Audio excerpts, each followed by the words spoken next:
Protests erupting in dozens of cities following Monday's arrest and death of George Floyd in police custody in Minneapolis. Overnight, growing national unrest. In New York City, dozens of looters seen kicking in windows and breaking into stores across Midtown Manhattan. Macy's iconic flagship ransacked. Reports of fires set inside. We're watching it go up in flames right now.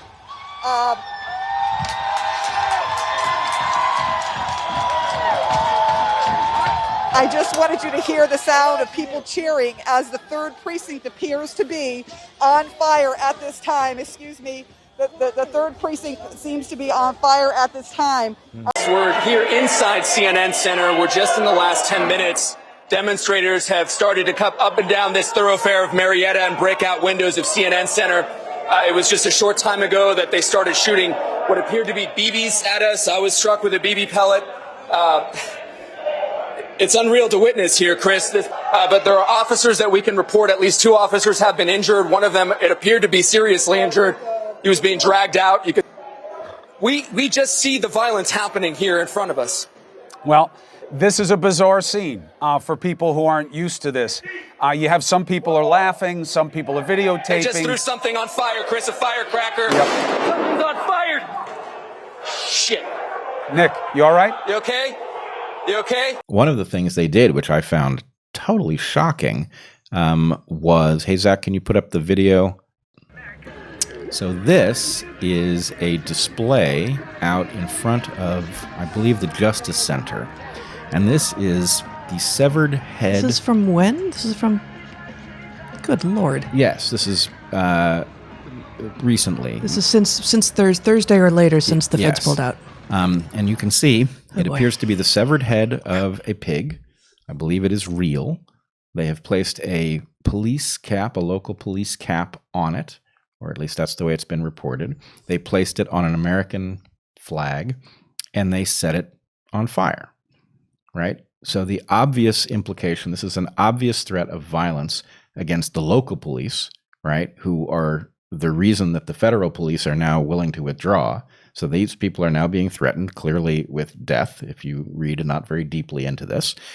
And it also suggests something, I can't say for sure that they didn't source the head of a pig from a butcher and that this is all symbolic, but there's actually reason to think that they may have killed the animal because there are 2 prior incidents.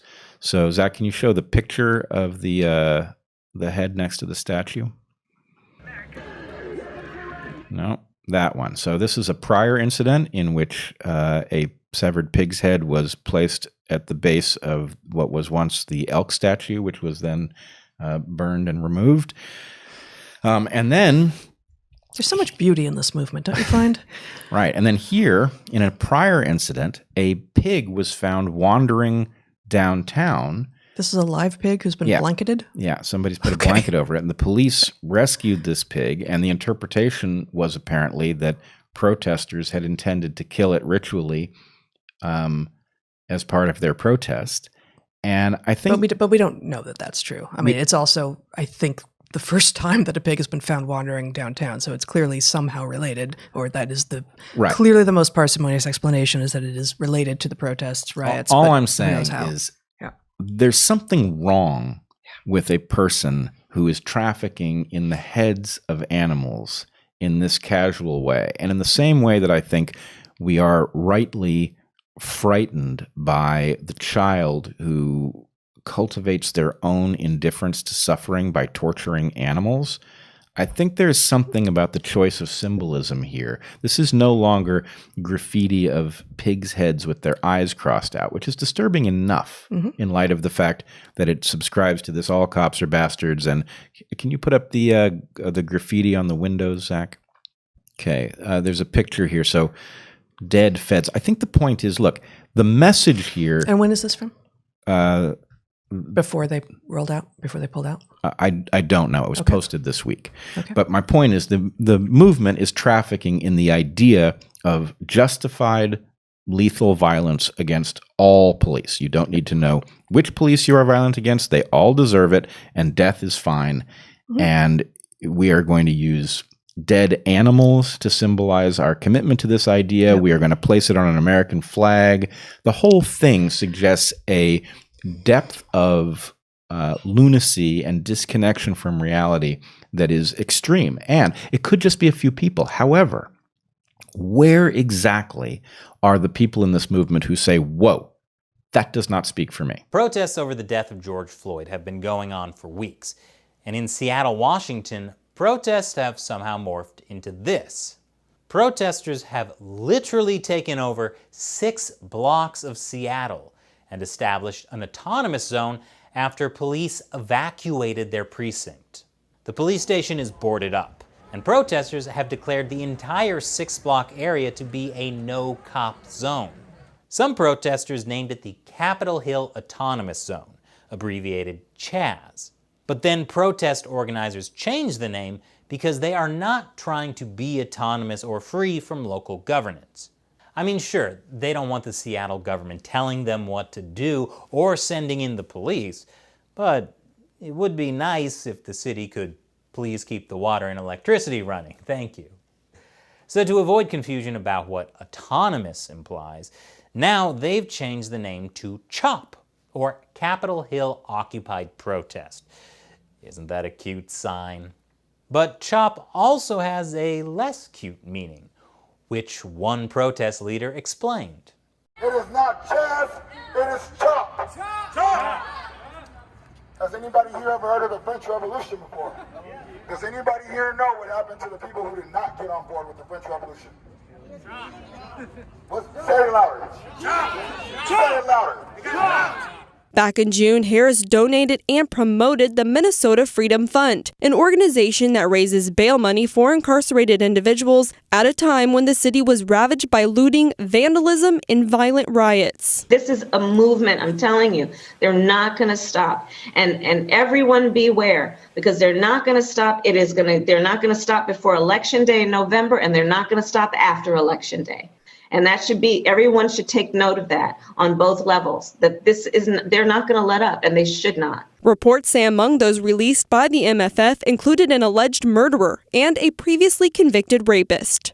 Additionally, the Biden-Harris ticket has also ramped up attacks on the president. The Democrat duo has accused President Trump of encouraging the ongoing unrest, despite his continued calls for law and order and safety in the streets. Meanwhile, demonstrations demanding to defund the police continue, and riots stemming from those gatherings have been the epicenter of destruction and brutality in recent months, and have been tied to multiple deaths. Ali Velshi is outside the storefront we see right there, fully involved. Ali?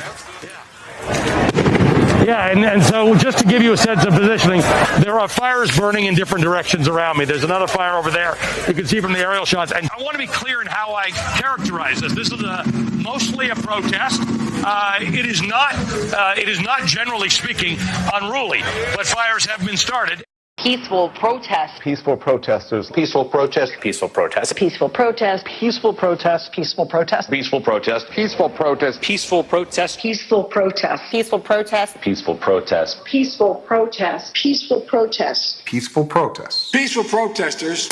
That ain't a riot, what we're seeing right now in Minneapolis. They are strictly principled anti-fascists, and they've taken a principled stand to stand against white supremacists and white nationalists wherever they may show up. I argue to you tonight, all punches are not equal morally. It says it right in the name, Antifa, anti-fascism, which is what they were there fighting. Listen, there's no organization is perfect. There was some violence. Any reasonable person would say we shouldn't be destroying other people's property, but these are not reasonable times. But thank goodness for the looters, man. I don't care that much about statues. Shouldn't that be done by shouldn't that be done by a commission or the city council, not a mob in the middle of the night throwing it into the harbor? People will do what they do. What you're seeing behind me is one of multiple locations that have been burning in Kenosha, Wisconsin. Do not get it twisted and think that, this is something that has never happened before, and then this is so terrible, and where are we, and these savages and all of that. This is how this country was started. People get mad,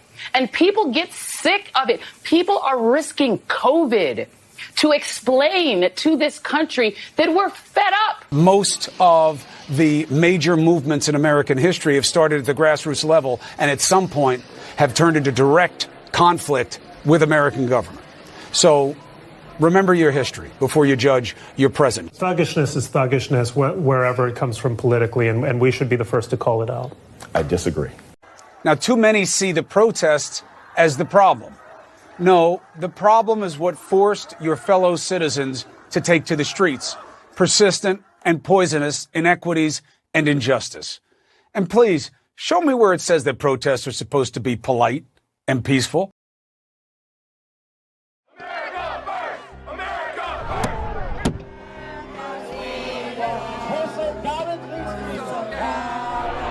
Another thing I would say, Lester, is, as we try to figure out, well, it looks now like the Capitol, the police have been Pete, let me break away from you a back. second, because things are happening very quickly. The government did this to us. We were normal, good, law-abiding citizens. They no longer have been able to keep them back. This is our country.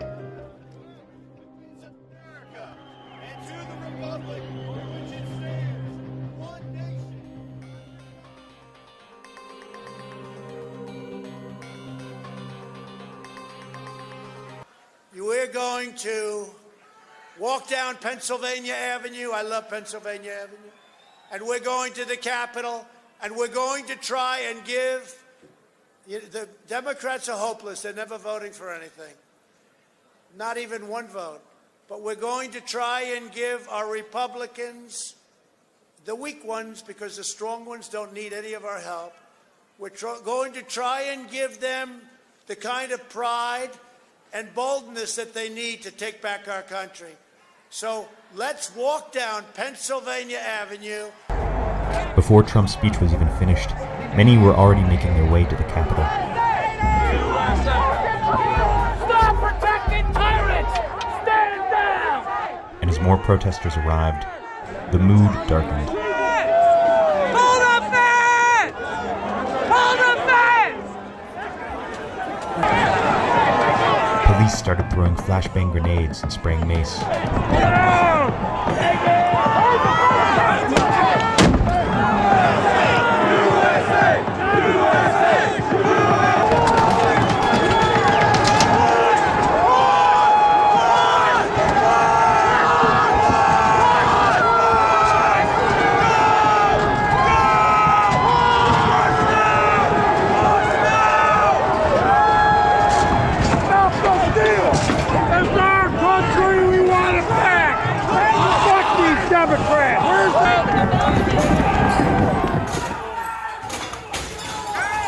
Soon after, the mob was rampaging through the halls of the Capitol.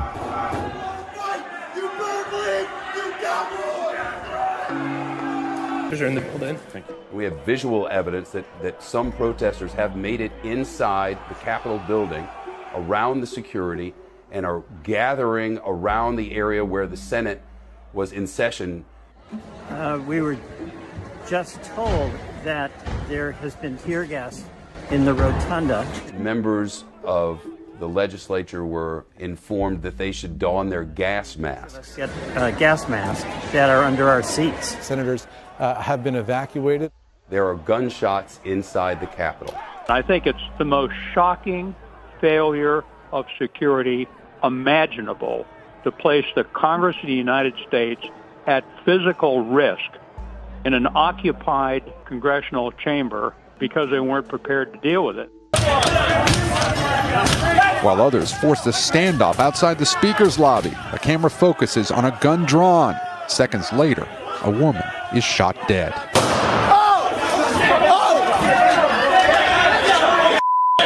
There is a disturbing image at this moment of Capitol Hill police bringing out a victim who is bloodied from the Capitol.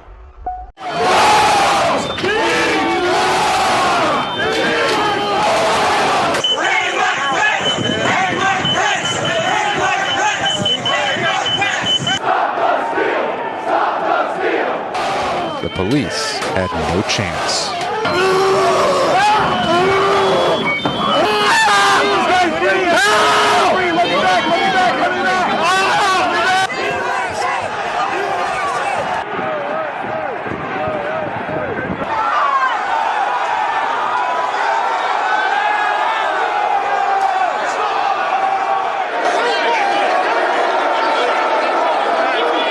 The mob marched loudly through the hallowed halls of Congress. USA! USA! USA! With a message. We want Trump! We want Trump! We want Trump! We want Trump! This is 2021, y'all.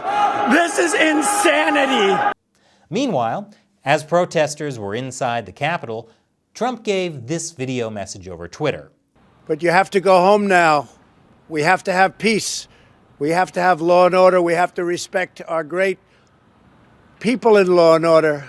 We don't want anybody hurt. Trump supporters took it to heart. At least the ones who saw it did, because Twitter later removed the video. There's also a big contrast in how this protest was covered versus the Black Lives Matter protests of 2020. This was Joe Biden's response to Wednesday's events. It's not protest, it's insurrection. We have, there are millions of Americans, almost all white, almost all Republicans, who somehow need to be deprogrammed. And until Republicans can do that, until they can reject the big lie, they can't even open their mouths about unity. Shut up about unity.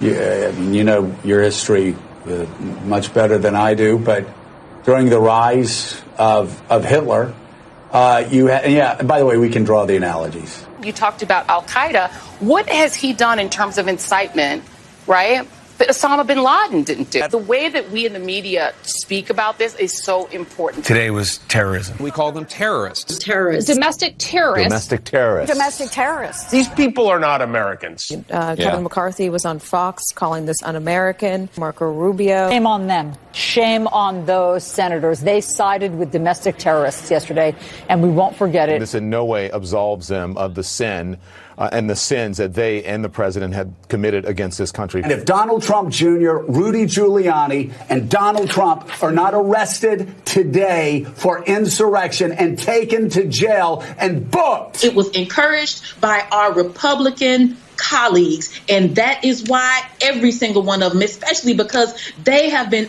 the ones trying to steal this election, that's why we are calling for them to be removed. We have to understand that what happened on Wednesday was insurrection against the United States. That is what Donald J. Trump engaged in, and that is what those who stormed the Capitol engaged in. And so when we talk about healing, the process of healing is separate and, in fact, requires accountability.